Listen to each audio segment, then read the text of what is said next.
Here in her Fruitvale studio, Tracey Snelling makes small replicas of ordinary places.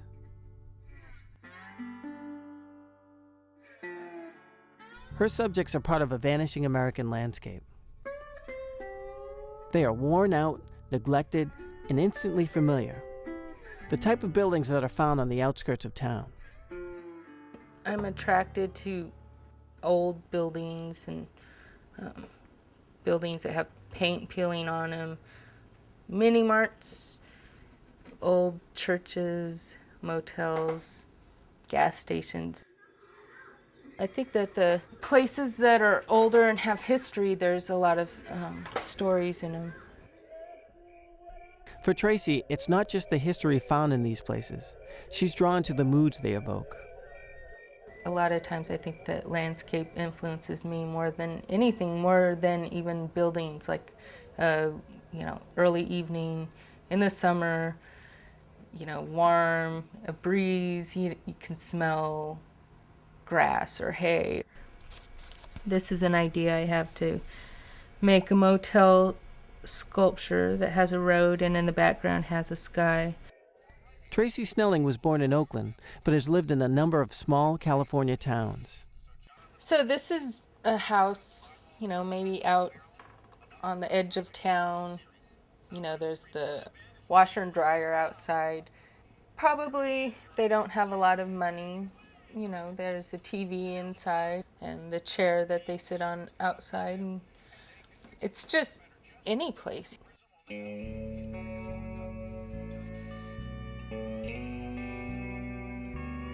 Tracey's sculptures are like dollhouses. They are full of details like lights, sounds, and moving images.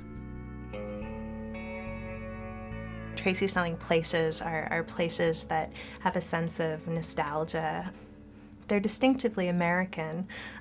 They're often desolate. Maybe they've been abandoned. They've been overlooked. Tracey's work is all about kind of reclaiming them and showing the beauty in these places.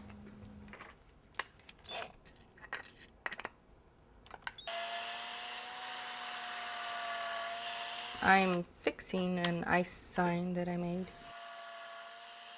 It's going to a collector, so what I need to do is just make sure that the poles that the sign are on are sturdy, and then I'm going to rewire and then reattach it. Growing up, if we ever stayed at a motel, I would have to go get a bucket of ice because it's just, you're on the road, there's an ice machine, and you can go get a bucket of ice, which I found so fascinating as a young girl. So still, now today, it just gives a feeling of travel. Travel is mystery to me, and excitement, and so it works. I think the works definitely tap into a childlike, universal curiosity that we all have, but there's definitely something darker going on. There are darker narratives. It isn't necessarily a closed narrative. She suggests a narrative, and it's really up to the viewer to kind of compose the narrative for him or herself. Today, Tracey is installing a solo show at the De Sausset Museum at the University of Santa Clara. The exhibition is called Dark Detour. It's a collection of her miniature buildings, sound effects, photographs, and neon signs. Today, I'm installing the tenement sculpture. And is this something you actually constructed, or you Yeah. purchased? That's fabulous. Karen Kinzel is the curator of Tracey's solo show. I notice a lot of people are, drawn to this little thing to look in. I think it also gives you a chance to be a voyeur in a way. It's almost like you can go walk around the building and look in every single window where, of course, in real life, you can't really get away with that. In the tenement, I have some film clips. There's dogs barking, TV sounds, water running, toilets flushing, music. And they're looped, so the reality of life repeating itself over and over and over, and how we keep doing the same things every day. Capturing the complexity of everyday life is at the heart of Tracey's work, but she doesn't judge or analyze. To me, it seems to just encapsulate life, the big scale of life in a small scale with just the various stuff that goes on. Sometimes I will just put the sculpture and my camera in the car and go drive around. Tracey began her career as a photographer before taking up sculpture. Photography is still an important part of her work. She likes to photograph each of her miniatures in real settings.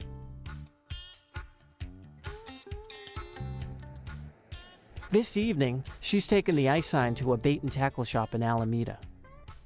I like that there's a few old signs and there's a bar in it, there's an ATM sign on the window, there's an old truck out front. In order to get that in focus with the sculpture, I have to stop down on the camera so the exposure is a lot longer than it normally would be.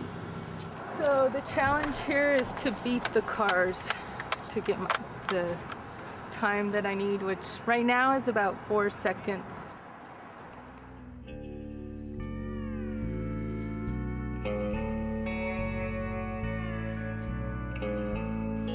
There's something kind of surreal about her images, and it kind of makes me pay more attention to details in the natural world that I would normally overlook. I think that's one of the great things about Tracey's work. She really gives us a gift of finding beauty in things that we wouldn't normally see. In her small tributes to the ordinary, Tracey doesn't simplify the meaning of these places or the stories they suggest. There's sadness, happiness, there's dramas going on everywhere we look.